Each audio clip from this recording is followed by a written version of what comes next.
You know, with the fallout of the recent visit of the President of the United States, Donald J. Trump, obviously it was a spectacular event. And as I often say, and people mix this up, you know, when I tell you this, chums, I'm just thrilled when somebody like Donald J. Trump or President Macron comes along, because it gives us, the British, a chance to show what we do best, which is put on a wonderful display at a massive royal event. And you know, we do look good. I mean, even though you wave, I don't mind waving my own flag, as it were. You have to. Are you waving yours? Absolutely. The thing is, you have to. And I thought we put on a spectacular show for both presidents. What's interesting though is there's always some nasties behind the scenes that want to ruin it. And you know, when you think it's about how do we look on the world stage, would you want to come and visit Windsor? Would you like to look into more of our history? You know, tourism, hotels, dinners, theatre shows, big events, all that sort of stuff. That's what it's good for. Of course, as I say, behind the scenes, there's always a spoil sport. But you never think this is going to be, of course, the current British Prime Minister. Some call him the Right Honourable Sir Keir Starmer. As ever, let me explain. Morning, nice to see you. I'm all right, thank you very much. Keir Starmer, once again, is in hot water because, well, he decided, I think, to make Palestine a state, or, you know, whatever. Nobody really follows him, you know, if I'm honest. Every time he comes on, it's like a droning time machine that you think, oh no. But what's interesting about Keir Starmer is he always now decides to release this stuff via video so that journalists are not allowed to ask him any questions. And even now, in the following week, he's banned all of those questions regarding that particular topic because he doesn't have an answer. That's the true story. He just does what he wants, and we're now stuck with a man at the helm who seemingly wants to wreck everything that's great about Britain. But we've been here before, right?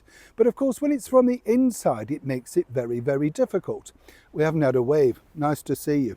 Anyway, the thing is, I know I get told, I can see you, don't worry. Neil, get on with it, you're saying. Well, here's the thing, right? Now, as you know, that wonderful state visit in the Great Room at Windsor Castle, it all went very well. The beautiful First Lady Melania Trump, our very own stunning Catherine, Princess of Wales, I just think gets it right each and every time, you know, and is prepared to let others shine. She knows that this is His Majesty the King's moment, doesn't want to outdo it, doesn't do anything, you know, to step out of line. But would you dare with Princess Anne in the room, and I say that jokingly, you know, as you know, I'm a huge fan of the Princess Royal. She's probably only the second person I might say I might take notice of, you know what I'm saying? Because she's just sort of that formidable, just one peering look, let me tell you, chums. You would do anything, absolutely. But behind the scenes, President Trump obviously enjoyed it, and you know, and rightly so. Why not? The only president that had a second official state visit. Wrong that he wasn't allowed to speak at the Houses of Parliament or indeed address Parliament. But when you look at them, perhaps by the time he'd agreed to address them, half of them would have been fired, you know, for gross misconduct, because they're dropping like flies at 10 Downing Street, to be honest. Yvette Cooper still hasn't shifted her own personal portrait out of the Home Office yet. Many people want to move it, so you better be quick, Yvette, because clearly it's going to end up somewhere that you might not like the look of, i.e. the bins. Now, Keir Starmer is clearly no friend of President Trump. And I think this was very apparent when they did the press conference together. Very, very clear. You know, the way he was fawning him at the side on his jacket. You think, oh, give it a rest, you know. We can see right through you. Now, guess what? He had an opportunity to invite certain people to that very special dinner. And the person that Keir Starmer decided that he thought would be good to invite is the press baron, Rupert Murdoch. Now, in full transparency, I've worked for Rupert Murdoch for many years, but, you know, our interactions have always been, as you can imagine, chums, very businesslike, and I'm very forthright and direct. And you know, my relationship with him is, you know, I'm very direct with him, and I think he likes that about me, if I'm honest. Correct me if I'm wrong, Mr. Murdoch. But what's interesting here is that, of course, if you don't know this, Rupert Murdoch is in heavy litigation with the President of the United States. So who better to sit opposite him to try and unnerve the President at his very special state dinner than Rupert Murdoch? Now, the reason behind this is simply this, that Keir Starmer hopes that Mr. Murdoch and his press team will go lightly on him because they've turned against him on one of the biggest selling national newspapers over here in the United Kingdom, The Sun.